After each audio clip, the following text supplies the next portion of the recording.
Bonjour et bienvenue sur LCP Public Sénat, c'est l'heure de Parlement Hebdo, l'émission qui refait le tour de l'actualité politique et parlementaire avec Mickaël Zamès. Bonjour Katia. Bonjour Mickaël. Le renseignement est à la une cette semaine. Les députés ont adopté de nouvelles mesures de surveillance. Certaines données téléphoniques ou Internet pourront être interceptées. Le projet de loi porté par Manuel Valls fait l'objet de critiques à droite comme à gauche. Les associations estiment que le texte porte atteinte à certaines libertés. L'Assemblée nationale a voté en première lecture le projet de loi santé. Il instaure notamment la généralisation du tiers payant. Le Front de gauche, l'UMP, l'UDI ont rejeté le texte, également combattu par les médecins. Et puis on parlera d'un homme en première ligne depuis quelques mois avec la loi qui fait polémique et qui porte son nom. Mais qui est donc Emmanuel Macron? Le ministre de l'économie séduit autant qu'il divise. On en parlera dans cette émission. Et pour commenter toute cette actualité, nous accueillons Aurélie Filippetti. Bonjour. Bonjour. Vous êtes députée de Moselle, ancienne ministre de la Culture sous le gouvernement de Jean-Marc Ayrault. Alors il y a une tradition dans cette émission. On laisse le soin aux parlementaires, notamment aux députés, de dresser votre portrait. Je vous propose d'écouter certains de vos collègues et on en discute juste après. C'est quelqu'un qui a un vrai tempérament. Je ne partage pas ses options politiques, mais pour autant, j'aime beaucoup à la fois sa conscience professionnelle, si vous voulez, sa sincérité, et puis son engagement culturel qui est réel. C'est une femme d'ambition et de caractère, dont l'un allant avec l'autre, elle peut être redoutable. Mais elle est toujours agréable, non seulement à regarder, mais aussi très sympa lorsqu'on discute avec elle hors le débat politique. Et moi, là où j'ai vraiment fait connaissance, c'est quand elle avait écrit un livre, je crois que ça s'appelait Adieu à la classe ouvrière, je ne me rappelle plus, en tout cas, où elle parlait du destin de son père, puisque son grand-père était un Italien qui avait fui le fascisme en Italie, et son père était un ouvrier, et elle a raconté finalement tout ce que son père, ouvrier, syndicaliste, lui avait transmis comme valeur. Et moi, j'avais trouvé que c'était un très beau livre. C'est pas une ministre qui va laisser une empreinte dans l'histoire très importante, mais j'ai du respect pour quelqu'un qui va au bout de ce qu'elle pense, et qui dit ce qu'elle pense. On notera femme de caractère avec des ambitions. C'est toujours sympathique de voir des collègues comme ça qui parlent de soi. Bon. Du caractère, oui, il en faut, je pense, en politique. De l'ambition ? De l'ambition. Oui, c'est pareil. En politique, on a forcément de l'ambition. Et devant Mais on n'a pas de l'ambition pour soi-même. On a de l'ambition parce qu'on a envie de changer les choses. On a envie de défendre ses convictions. On a envie de défendre les gens qui vous ont élu. Moi, je viens de Lorraine. Je suis élue en Lorraine, dans la région où, effectivement, mon père et mon grand-père ont travaillé dans les mines, comme le disait Pascal Cherki. Donc, pour moi, c'est ça le sens de mon engagement politique. Votre passage au gouvernement vous a renforcé dans votre caractère, dans votre ambition ? Oui, je crois, parce que ça m'a... Je me suis prouvé à moi-même d'abord que j'étais capable de résister aux ors du pouvoir. C'est toujours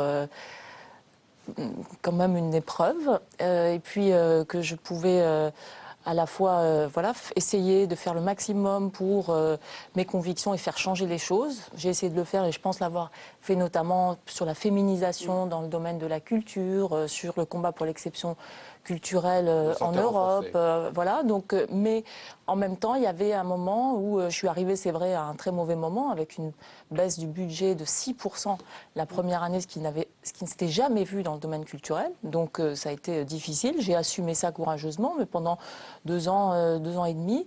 Et à un moment, j'ai décidé de partir. On y reviendra bien évidemment un petit peu plus tard. Bien en attendant, je vous propose, Aurélie Filippetti, de dérouler la semaine, en commençant par lundi, puisque Manuel Valls, lundi, est à la tribune pour défendre une grande loi sur le renseignement à l'Assemblée.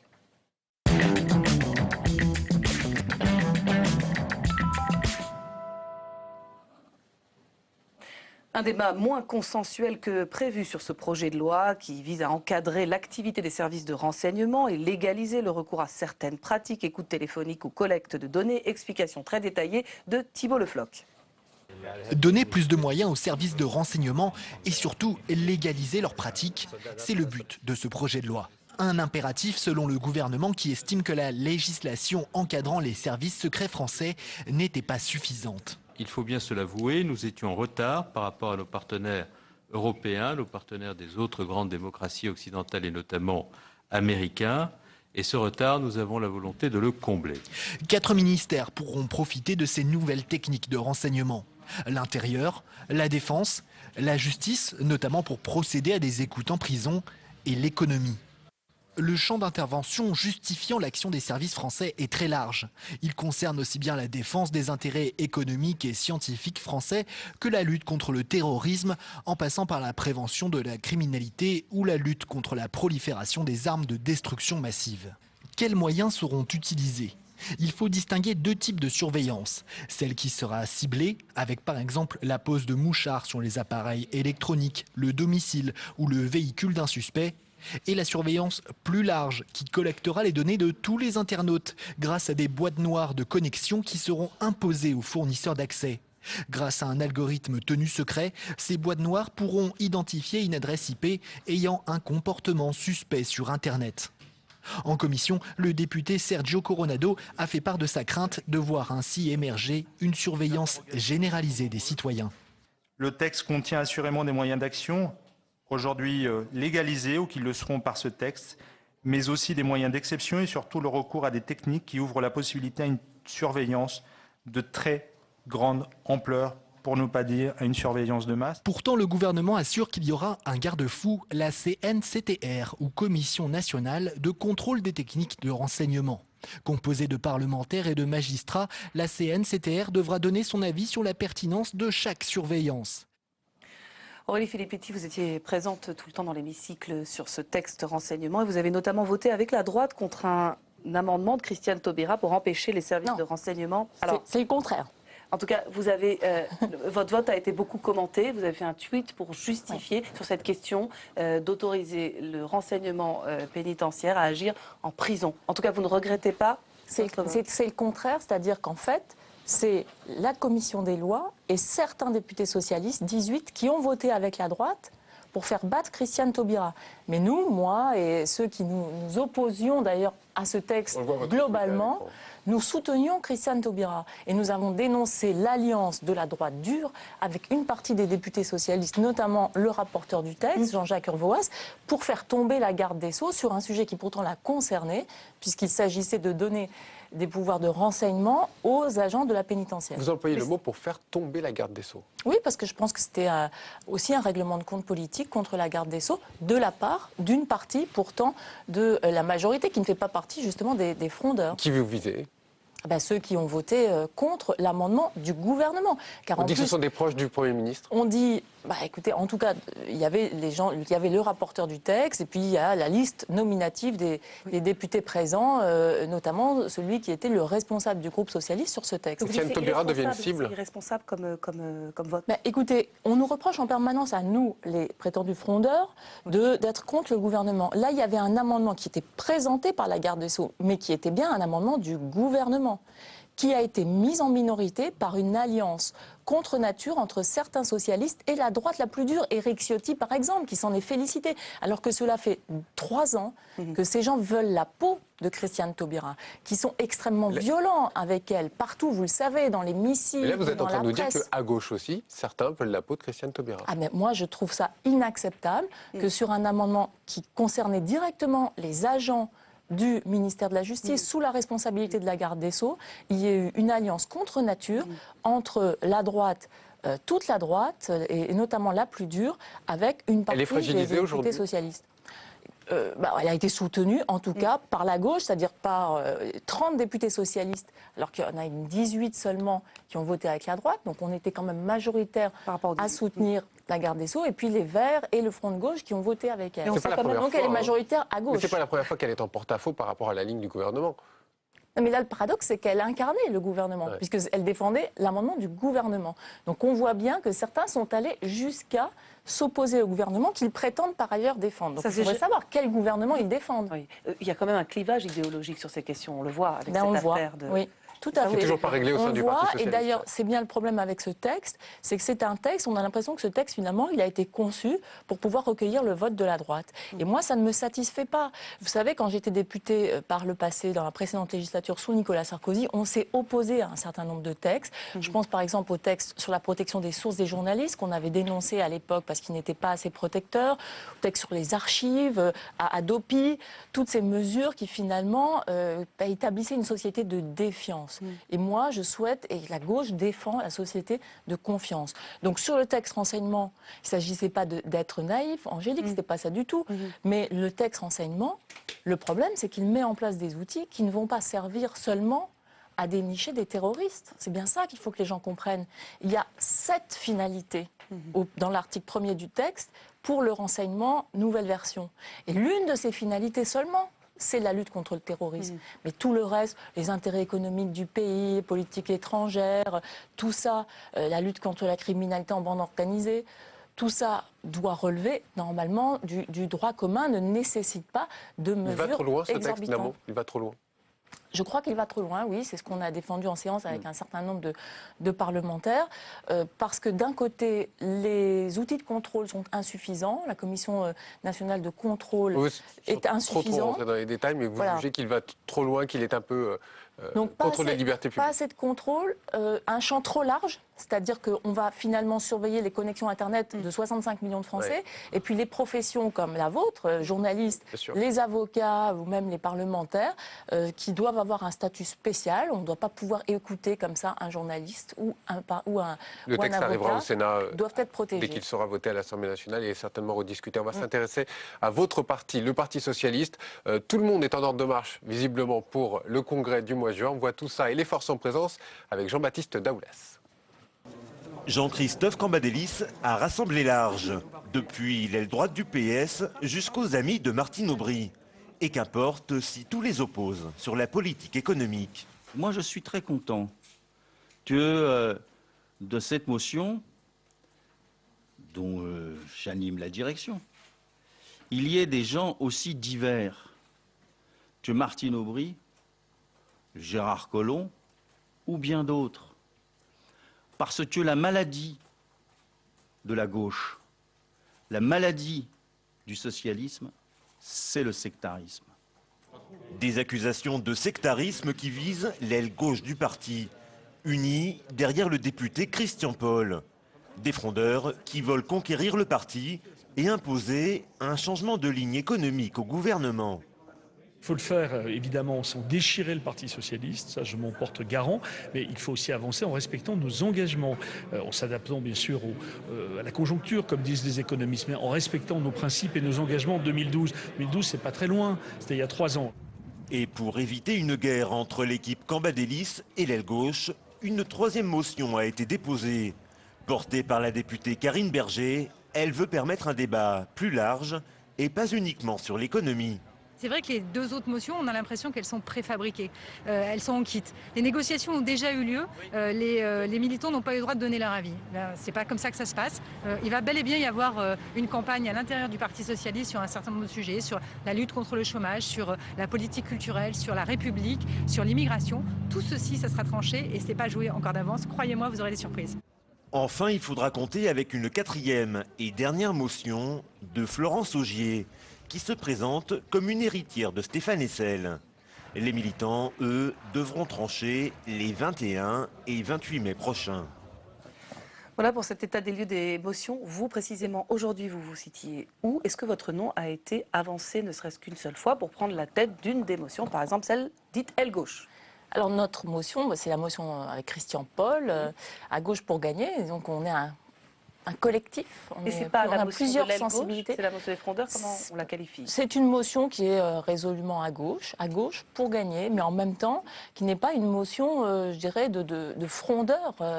Et d'abord, j'aime pas ce mot. Donc c'est pas seulement les frondeurs. On a un champ très large et on est dans une position surtout de confiance vis-à-vis des militants. Je crois que les militants sont un peu désorientés quand ils voient que dans la motion A, la motion de Jean-Christophe Cambadélis, qui rassemble les amis du Premier ministre jusqu'à Martine Aubry, mais que dans cette motion, il est écrit des choses qui sont contradictoires avec ce que fait le gouvernement en ce moment même. Je prends l'exemple du travail le dimanche. La motion A, donc signée par Manuel Valls et sans doute tous les ministres, dit que nous sommes défavorables à l'extension du travail le dimanche. Mais on est en train de faire voter, ici même au Sénat, une loi qui étend le travail le dimanche. Donc quel sens ça a? Comment est-ce que les gens peuvent encore nous prendre au sérieux quand on écrit des textes qui sont contradictoires avec ce qu'on est en train de faire? C'est écrit noir sur blanc. Ouais. C'est écrit noir sur blanc. La motion de Martine Aubry, c'est la même Christophe chose. Cambadélis n'a pas de sens pour vous? Je crains que ce soit une répétition du discours du Bourget, c'est-à-dire qu'on fait des grands discours et ensuite on fait le contraire. Et moi, je crois que ça tue la politique. C'est du molettisme, avoir un discours très à gauche et une pratique plutôt centre-droit. Ça vous a peut-être pas passé inaperçu cette semaine, la déclaration de Benoît Hamon qui ne croit pas que François Hollande puisse être au second tour en 2017. Et vous? Non, mais je pense que le problème aujourd'hui, c'est comment on crée les conditions d'un rassemblement de la gauche en 2017. Parce que là, on nous accuse, nous, de faire la division de la gauche, la division du Parti socialiste. Mais pourquoi est-ce que des gens aux élections départementales n'ont pas eu envie d'aller voter socialiste? Ce n'est pas simplement parce que ça leur fait plaisir d'aller voter pour un autre candidat ou d'ailleurs plutôt de s'abstenir. C'est parce qu'ils sont déçus, qu'ils attendent autre chose. Et donc il faut qu'en 2017, notre candidat puisse rassembler l'ensemble des forces et de la vitalité de la gauche. C'est ce qu'il essaye de faire, visiblement. En tout cas, ça ne marche pas puisqu'ils ont été obligés, sur la loi Macron, d'utiliser le 49.3. Quand Benoît Hamon dit qu'il ne sera pas au second tour... Non, il n'a pas dit ça, Benoît Hamon. D'abord, il n'a pas dit ça.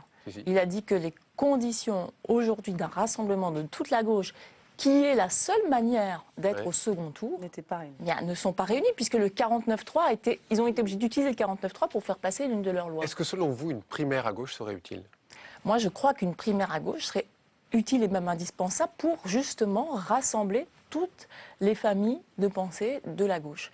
Aujourd'hui, on le voit, tout le front de gauche ne soutient plus la politique du gouvernement. Les écologistes ils sont aussi défavorables. Il y a une partie du PS qui s'interroge, les électeurs surtout. Les électeurs de 2012, eh bien, ils ne vont pas voter. Donc François Hollande ne serait pas le candidat naturel, on a enchaîné si on vous 4. entend. Mais attendez, c'est en 2017, donc on a le temps. On a enchaîné 4 défaites électorales successives. Si vous prenez une primaire, c'est qu'il n'est pas candidat naturel. Mais pourquoi est-ce que le président ne serait pas inclus dans le processus de la primaire s'il le souhaite? Bien sûr. En tout cas, il faut qu'il y ait une dynamique qui permette aux futurs candidats en 2017 de rassembler toute la gauche. Alors, en attendant, on va dérouler le fil de la semaine en parlant de mardi, parce qu'après moult tumultes et polémiques, le projet de loi sur la santé a enfin été adopté en première lecture à l'Assemblée.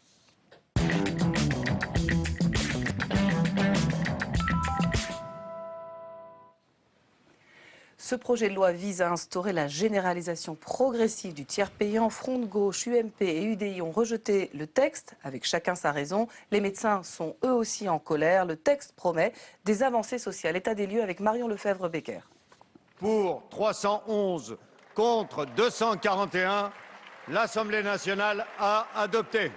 Après 2 semaines de débats parfois animés, le projet de loi de modernisation du système de santé a été adopté. Je suis heureuse que le débat à l'Assemblée nationale ait permis de faire apparaître la cohérence, la logique de cette loi, et permis de montrer que la loi comportait toute une série de mesures très concrètes pour la vie quotidienne de nos concitoyens. Il y a bien sûr le tiers payant dont on a beaucoup parlé, et puis il y a des mesures aussi pour mieux organiser notre système de santé. Moi, je suis convaincue qu'il y aura un avant et un après.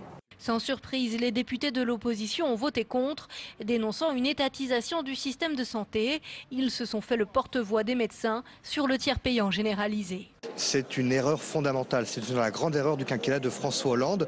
D'une part, on met à mal le système de santé, on déresponsabilise la plupart de nos concitoyens, mais je dirais même que nous mettons nos médecins sous la coupole de l'administration. C'est-à-dire qu'il y a une étatisation du système de santé et on va mettre à mal le système libéral. C'est une grave erreur et il faudra que la République en prenne ses responsabilités.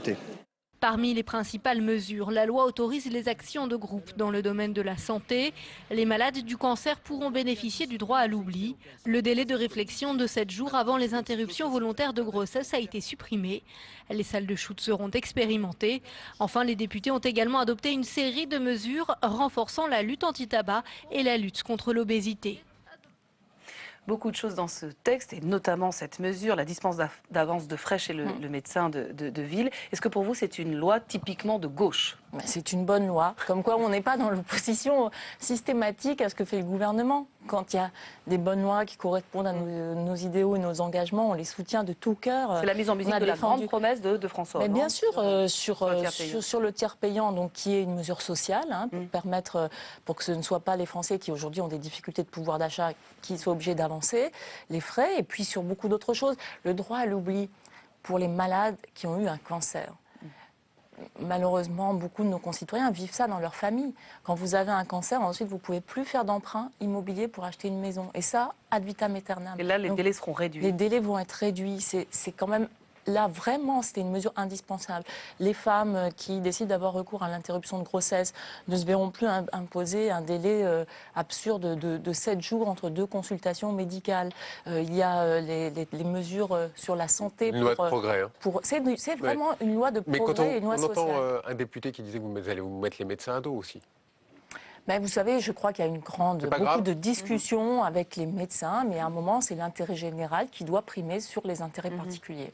Mais vous pensez que le gouvernement s'y est bien pris pour expliquer sa réforme, qu'il aurait pu faire quand même preuve d'un peu plus de pédagogie? Non, je pense que Marisol Touraine a bien fait son travail et elle a mené cette loi avec beaucoup de maestria. C'était une femme engagée et courageuse et qui connaît parfaitement ses dossiers. Il y a eu des mois de discussion sur cette loi et à un moment, voilà, le vote est passé. Alors mercredi, Claude Bartolone et Gérard Larcher ont rendez-vous à l'Élysée.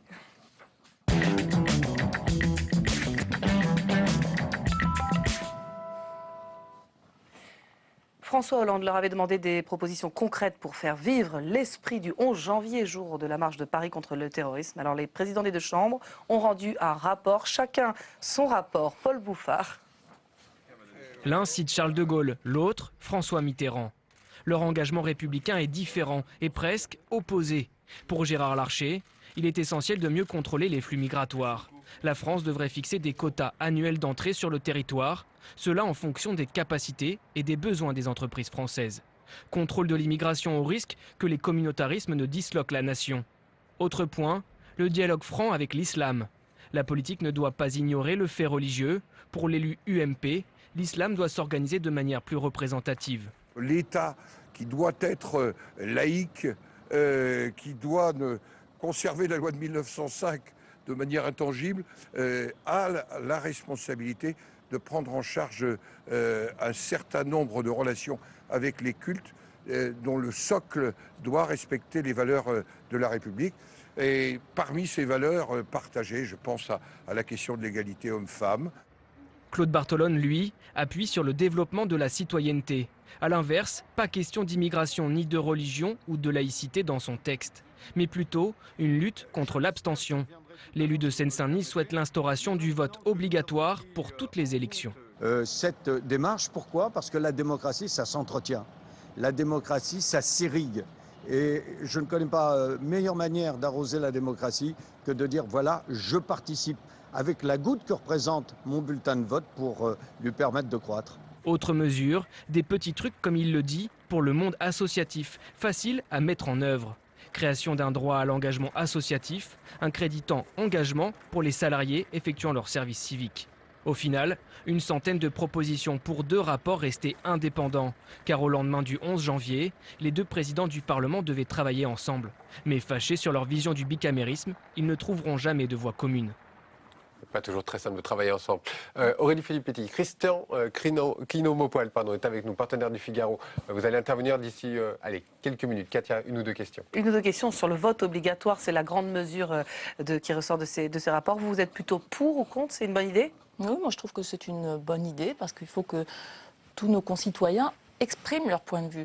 Et certains, parfois, se sentent tellement finalement loin, marginalisés par la politique qu'ils ne vont plus voter. Mais là, c'est un moyen finalement de leur dire exprimez-vous. Mais c'est sûr que c'est un droit. C'est un petit peu dur quand même. C'est un peu paradoxal parce que voter, c'est un droit, un peu bizarre d'imposer un droit. Mais en même temps, on le voit, aujourd'hui, on a un vrai problème d'abstention et en particulier dans les quartiers les plus difficiles. Il y a une vraie désaffection. Il ne faut pas qu'il y ait des quartiers qui soient totalement exclus de la vie démocratique. Donc je pense que c'est une bonne mesure. Et l'autre mesure qui m'intéresse beaucoup, c'est celle qui consiste à envoyer en stage tous les élèves de l'ENA et des grandes écoles 3 mois sur le terrain dans soit les zones rurales, déshéritées ou les quartiers sensibles. Ça, je pense que c'est une excellente mesure pour un petit peu ouvrir des horizons aux élèves des grandes écoles qui souvent viennent des mêmes milieux et qui ne connaissent pas suffisamment de la réalité de la France. J'ouvre une autre page, Aurélie Filippetti, question à l'ancienne ministre de la Culture. 4 semaines de grève à Radio France. Elle a pris fin enfin, cette grève. Auriez-vous fait différemment que Fleur Pellerin à sa place? Non, mais moi, je ne commande pas ce que fait mon successeur. Simplement, ce que je peux dire, c'est que je suis heureuse que la grève ait pris fin et j'espère que vraiment les conditions du dialogue social pour remettre cette maison sur les rails, redéfinir un projet stratégique, que tout ça va être considérablement amélioré. Bah, oui, c'est dommage parce que les auditeurs ont souffert, mais comme les salariés de Radio France d'ailleurs, pendant quasiment 1 mois. Et que sans doute ça aurait pu être évité avec un meilleur dialogue social. Mais Radio France n'évitera pas la réforme, c'est incontournable.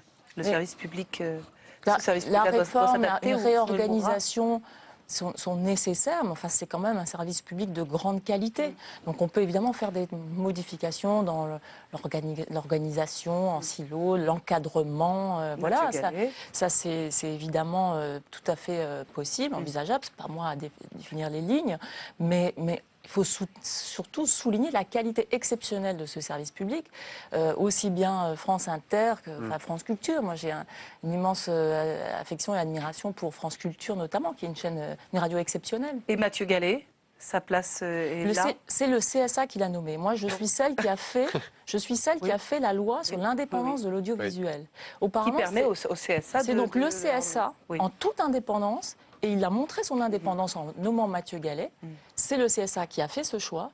Et seul le CSA peut éventuellement révoquer les présidents de l'audiovisuel en ce moment. Donc le CSA, effectivement, on ne l'entend pas beaucoup. Mais c'est le CSA qui a le pouvoir, en toute indépendance, de nommer et éventuellement de démettre les présidents de l'audiovisuel public. Je suis très fière de cette loi parce que ça montre que la gauche, contrairement à ce qui se faisait sous Nicolas Sarkozy, eh bien, a une vision vraiment totalement sacralisée de l'indépendance de l'audiovisuel public. Et justement, vous avez peut-être lu que Nicolas Sarkozy, s'il revenait au pouvoir, reviendrait à nouveau sur cette décision et que ce serait au président de la République de prendre cette décision? Ah bah, ça serait une erreur, je crois. Ce serait une grave erreur démocratique. Le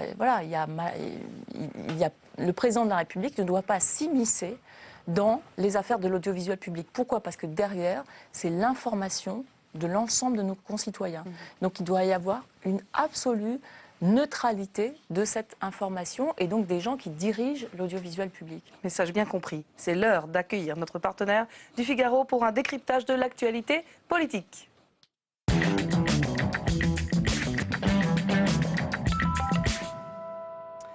Alors Tristan, vous allez passer notre invité sous la loupe du SCAN et notamment nous parler d'abord de la réforme du collège. Oui, tout à fait. La réforme du collège de Najat Vallaud-Belkacem suscite beaucoup de critiques, notamment à gauche.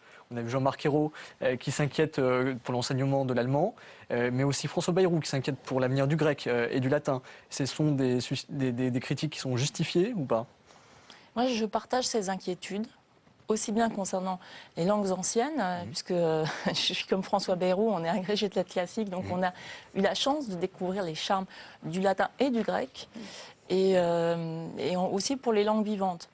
Je regrette profondément la suppression des classes bilingues, c'est-à-dire ces classes où dès la 6e, les élèves avaient 2 langues en apprentissage. C'était une manière, et notamment moi qui suis élue de Lorraine, pour l'allemand, de rentrer très tôt dans la vie des élèves. Il faut revoir ces points de voilà, c'était extrêmement positif. Et il est faux de dire que ces classes bilingues étaient élitistes. Je vous le dis, dans ma circonscription et en Moselle, ce sont des gens qui savent qu'ils vont sans doute être amenés à travailler en Allemagne, à être des frontaliers, donc ils veulent apprendre l'allemand, plus avec une... Contre la réforme des collèges? Je suis contre la suppression des classes bilingues. C'est une erreur, à votre avis? Oui, je pense que c'est une erreur. Et on nous dit que, par ailleurs, on va compenser parce qu'en fait, on apprendra une 2e langue dès la 5e, mais comme le volume horaire global n'augmente pas, finalement, ça va être une perte sèche pour tous ceux qui avaient la chance de pouvoir aller dans les classes bilingues. Et ce n'était pas que les élèves des milieux favorisés. Donc ça, je le regrette. Et sur les langues anciennes, je suis vraiment très inquiète que le latin et le grec disparaissent nommément, puisque c'est transformé en langue et culture de l'Antiquité. Je pense que le latin et le grec, ça fait partie vraiment du fondement de la construction européenne. Et que si on veut redonner aux citoyens européens le goût du projet européen, il faut aussi savoir revenir à l'origine. Ce qui a fait notre origine commune, c'est justement la civilisation et la démocratie athénienne et la civilisation romaine. On a le droit de critiquer Najat Vallaud-Belkacem ou pas? Ah ben, c'est à vous de le dire, je sais pas moi. Enfin, moi, je juge d'avoir un statut assez protégé quand même au gouvernement. Je ne sais pas. Je ne vois pas à quoi vous faites allusion. Je ne sais pas. Moi, je juge sur fait. Donc là, en l'occurrence, sur cette réforme, il y a le latin et le grec qui, pour moi, font partie vraiment de notre patrimoine commun. Et aussi, ce qui est très important de dire, c'est que pour les élèves qui sont en difficulté de maîtrise du français. Vous lui avez fait part de vos critiques? Oui, je lui ai posé des questions écrites. Voilà. Réponse? J'ai eu pour l'instant la réponse type envoyée à tout le monde. Mais je pense que ce débat n'est pas terminé. Parce que beaucoup de gens sont attachés au latin et au grec. Malheureusement, on le sait, en plus, le grec, il y en avait de moins en moins dans nos établissements. Alors que c'est la plus belle langue qui soit. Et que c'est aussi un point commun. Par exemple, regardons du côté de l'Allemagne. En Allemagne, tous les élèves apprennent les langues on va latin et grec. du côté des États-Unis. On va traverser l'Atlantique, ça ne vous a pas échappé. Hillary Clinton est entrée en lice, a lancé la campagne américaine. Il y a une véritable Hillary mania en France. On voit beaucoup de responsables politiques qui soutiennent Hillary Clinton. C'est votre cas, c'est un modèle pour vous, Hillary Clinton? En tout cas, c'est une femme qui a vraiment de la conviction, de la force, de la détermination, puisque ça fait des années qu'elle attend ça et qu'elle se prépare à ça. C'est aussi la preuve de la grande maturité de la démocratie américaine. On voit que ce sont des professionnels qui accumulent des expériences avant de se présenter aux plus hautes fonctions. Enfin, elle a subi un échec et donc ça, c'est exceptionnel, parce que normalement aux États-Unis, quand vous avez un échec dans une primaire, vous êtes éliminé. Elle revient. Et elle va, je ne sais pas si elle va l'emporter, mais en tout cas... Il y a une Hillary Clinton en France? Bon, mais je crois qu'on n'a pas besoin de chercher de modèle. C'est vraiment en plus un système complètement différent. Et moi, je ne suis pas très favorable. Je ne suis pas favorable au système vraiment présidentiel. Je pense qu'en France, on devrait plutôt travailler à démonarchiser notre système institutionnel. Est-ce que vous connaissez le surnom que le Premier ministre vous donne? J'ai vu ça quelque part, mais vous allez me le dire. Bonnie Parker, référence au célèbre couple de criminels Bonnie and Clyde. Clyde étant la chanson de Serge Gainsbourg, très belle chanson. Vous êtes une tueuse en politique, vous aussi? On a vu d'autres femmes qui se revendiquaient. Je pense que vous vous souvenez que dans l'histoire de Bonnie and Clyde, c'est Bonnie and Clyde qui finissent criblés de balles. C'est le cas? En ce moment, je n'espère pas. Vous vous sentez visé? Non, j'espère pas. Ce surnom, vous l'appréciez ou il est justifié? C'est un magnifique film. Je vous conseille de revoir le film qui est avec Faye Dunaway et Warren Beatty, qui est absolument magnifique. Mais ça se termine très mal, donc j'espère que la réalité ne sera pas semblable à la fiction. Merci Tristan. Merci pour cette loupe du SCAD. On va parler d'un autre ministre en vue depuis quelques mois, Emmanuel Macron.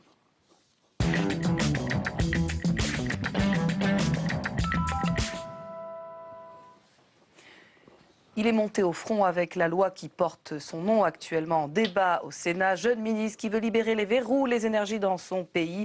Emmanuel Macron critiqué, attaqué, mais droit sur ses positions. Qui est donc Monsieur Macron? Portrait express signé Sandra Cerquera. Emmanuel Macron, une personnalité qui intrigue. Propulsé ministre de l'économie à seulement 36 ans, cet énarque, ancien associé de la banque Rothschild, divise la gauche. Mais parvient malgré tout à séduire les Français et les politiques aussi. Au Sénat depuis 15 jours, sa loi est examinée et profondément remaniée. Et pourtant, le ministre de l'économie est en terrain conquis. Il séduit à droite comme à gauche. Il a un petit mot pour tout le monde et il donne le sentiment d'avoir le temps. Il a un grand souci pédagogique, c'est-à-dire que si vous présentez une objection, il la prend très au sérieux et il décortique le problème. Donc ça dure assez longtemps, mais c'est vraiment du débat parlementaire. Le jour où sa loi est examinée en commission spéciale au Sénat, il fait un bond spectaculaire dans les sondages. Sourire toujours vissé aux lèvres, Emmanuel Macron se veut disponible, à l'écoute en toutes circonstances. Il sait trouver les petites phrases pour plaire, c'est son style et il le cultive. Bon, je vais là quand même rentrer dans le détail, parce que je sais que vous êtes sensible à la fabrique du droit. J'ai aussi beaucoup appris depuis 10 jours. Et donc, et c'est pas fini. Il n'empêche pour ses détracteurs, Emmanuel Macron est un homme de gauche dans un costume de droite qui n'a jamais été élu. Il a bien réagi à ces critiques et puis progressivement il s'est imposé, il a discuté, il a montré qu'il était peut-être un personnage plus complexe qu'il n'en avait l'air dans ses traits jeunes et bien rangés. Alors dépassé le syndrome premier de la classe, Emmanuel Macron est l'un des rares politiques populaires aujourd'hui. Il s'installe dans le paysage en à peine 7 mois, une ascension politique qui a de quoi faire des envieux. Qu'est-ce que symbolise pour vous Emmanuel Macron? Quelle ligne, quel style? C'est l'un des symboles de ce gouvernement, du nouveau gouvernement Valls. Donc c'est une ligne de gauche décomplexée, on va dire. Comme il y a eu la droite décomplexée, maintenant il y a la gauche décomplexée. Donc pour ma part, quand on dit que un projet pour les jeunes Français, ça doit être que tous les jeunes Français aient envie de devenir millionnaires, je crois pas. Moi, je préfère que les jeunes Français ils aient envie de découvrir Homère et Goethe, puisqu'on parlait tout à l'heure. Et vous préférez la gauche complexée alors? Je préfère la gauche qui est fidèle à son histoire et surtout à son électorat. Parce que sinon, à la fin, on perd des élections. Mais elle n'est pas fidèle à son électorat aujourd'hui. Il faut se rappeler qui vous a fait roi. Et le problème des ministres qui ne sont pas élus, c'est que forcément, ils n'ont pas de corde de rappel. Et ils sont nommés, choisis par le président de la République, par le Premier ministre. Ils n'ont pas été élus, donc ils n'ont pas non plus d'indépendance. L'indépendance et la liberté que confère une élection au suffrage universel. Et c'est pour ça que moi, je suis très soucieuse de ce que disent nos électeurs sur le terrain. Parce que même si, évidemment, les militants, ils n'ont pas envie qu'on se déchire, mais quand même, les électeurs disent qu'il y a un problème. Ils se sentent déçus, floués, il y a quelque chose qui ne va pas. Et ce n'est pas avec, ce n'est pas une question personnelle, mais ce n'est pas avec la loi qu'on appelle la loi Macron qu'on va rassurer nos électeurs. Et en même temps, la France doit se réformer. Alors, il y a eu des propos très durs cette semaine de Wolfgang Schäuble, le ministre allemand, qui espère que les réformes s'appliqueront par la force en France. Qu'est-ce que vous pensez de cette leçon faite par le ministre Schäuble à la France? Vous savez, le côté... L'autoritarisme allemand, ça va, on n'en a pas besoin.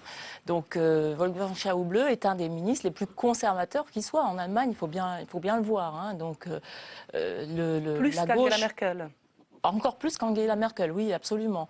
Donc voilà, la France est un pays démocratique et heureusement, c'est la France qui gère et définit les lignes de sa politique en matière budgétaire et économique. Et c'est bien là le problème d'ailleurs. C'est insolent de faire ça pour vous? Il a été mais c'est inacceptable. C'est inacceptable. C'est antidémocratique. Donc, on doit vraiment mettre un terme à cette vision de l'Europe où on imposerait à des peuples souverains une vision qui est une vision c'est uniquement la vision de la droite allemande qui défend les intérêts d'une toute petite partie de la population allemande, pas de l'ensemble des Allemands. Contraire même, puisque on le sait, il y a une grande partie de la population allemande qui est dans la difficulté aujourd'hui. Donc le problème, c'est que on n'a pas réussi jusqu'à présent à taper du poing sur la table et à dire que, écoutez, voilà, la France est un pays qui est leader dans la lutte contre le terrorisme, à l'échelle internationale comme à l'échelle nationale. Vous lui dites de balayer devant sa porte finalement. Oui, qu'il balaye devant sa porte et puis surtout qu'il respecte la démocratie souveraine en France, comme en Grèce, comme ailleurs en Europe, comme en Italie. Ce n'est pas l'Allemagne et la droite, surtout ce n'est pas la droite allemande qui doit imposer sa ligne à toute l'Europe. Aurélie Filippetti, on parlait des styles, on va comparer deux autres styles. C'est le plus de l'hebdo.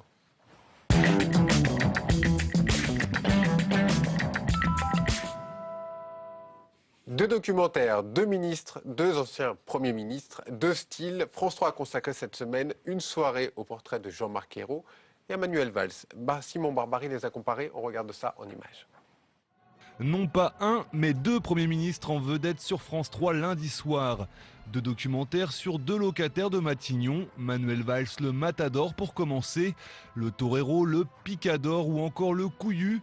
L'auteur Franz-Olivier Gisberg n'est pas avare en qualificatif guerrier et nous livre un portrait haut en couleur du chef du gouvernement. Un colérique, un cassant, un adepte du parler vrai. Autant d'atouts pour Manuel Valls qui lui permettent d'entrer dans le cercle très fermé des présidentiables. Comme il scénarise beaucoup de force, il fait peur. Et puis les gens se disent, ou il fait dire, je serai président de la République, donc vous êtes avec moi, ou alors vous allez voir ce que vous allez voir. Je dis pas que c'est ses mots, hein, jamais il a parlé de cette manière-là, mais il y a cette espèce de petite brume qui pèse au-dessus de la tête de tout le monde. Ah, faut quand même pas se fâcher avec Valls. Mais avant Manuel Valls, il y avait Jean-Marc Ayrault. Mon père, ce héros, réalisé par sa fille Élise, revient sur ses 2 années à Matignon jusqu'à sa démission. Une décision déchirante, dixit François Hollande. Un Premier ministre victime de sa loyauté, c'est ce qui ressort de ce film. Entre son camping-car et son retour à l'Assemblée nationale, Jean-Marc Ayrault casse malgré lui son image consensuelle pour distribuer quelques piques. Donc t'as pas encore retrouvé ta liberté? Ces ministres qui ont été ministres et qui à peine sortis disent que tout était mauvais, je suis pas très sérieux. Une soirée Premier ministrable de France 3 un peu décevante en termes d'audience. Seulement 7% des téléspectateurs s'y sont intéressés. Quand vous voyez ces 2 portraits, Aurélie Filippetti, vous les reconnaissez, vous qui avez tout vécu de l'intérieur? Je pense que bon, dans le cadre du portrait par Élise Ayrault, c'est évidemment totalement assumé, d'ailleurs une relation avec son père, une relation affective, c'est ça qui est d'ailleurs intéressant dans ce film. Il dit des choses très importantes, Jean-Marc Ayrault. Mais je crois qu'il faut un petit peu sortir de cette focalisation sur le culte de la personnalité en politique. Et que, voilà, on parle des hommes, mais finalement, dans aucun de ces 2 films, on parle réellement de la politique qui est menée. Ce sont des portraits. Ce sont des portraits, oui, mais du coup, ça semble concentrer toute l'attention uniquement sur la personnalité, comme si c'était uniquement une question de personnalité. Et moi, je ne crois pas. Je crois que derrière, il y a des idées, il y a la mise en œuvre de ces idées, comment on essaye de les mettre en œuvre, si on y arrive ou pas, et la réalité des faits, quoi, aussi, voilà. 1 an après Manuel Valls est Premier ministre, depuis 1 an, vous le voyez comment aujourd'hui? Est-ce qu'il a changé? Je crois qu'il n'a pas vraiment changé, non. Je pense qu'il continue à défendre des idées, de tourner autour de ces thèmes à lui, qui sont le républicanisme, la nation. Voilà, après, la politique économique, elle est définie. Vous le voyez encore, vous parlez? Je le vois à l'Assemblée, comme tous les Mais vous ne parlez plus vraiment? Ça arrive qu'on échange sur des sujets politiques à l'Assemblée nationale. Vous n'avez aucun regret d'être parti du gouvernement? Ah non, j'ai pas de regret, non. Je suis, vous savez, je crois que l'une des grandes valeurs en politique comme dans la vie, c'est la liberté. Et donc, le fait d'avoir recouvré sa liberté et de faire des choses qui me semblent à la fois cohérentes avec ce que je pense et transparentes vis-à-vis de mes électeurs, c'est pour moi la plus précieuse vraiment des forces. Et votre prochain défi pour terminer cette émission, en quelques mots? Vous avez commencé comme ça d'ailleurs. On va continuer, à essayer de porter nos idées. Il y a le congrès du Parti socialiste qui arrive voilà, à la fin du mois de mai. On a 1 mois pour essayer de montrer, d'expliquer à nos militants qu'on n'est pas dans la division, mais qu'on est dans la construction et dans surtout la reconstruction d'un idéal et d'une majorité à gauche. Liberté retrouvée. Merci Aurélie Filippetti d'avoir été l'invitée de Parlement Hebdo. On se retrouve la semaine prochaine. On se retrouve dans 2 semaines. Oui, puisqu'il y a les vacances parlementaires. Allez, dans 3 semaines. Bonne semaine à tous.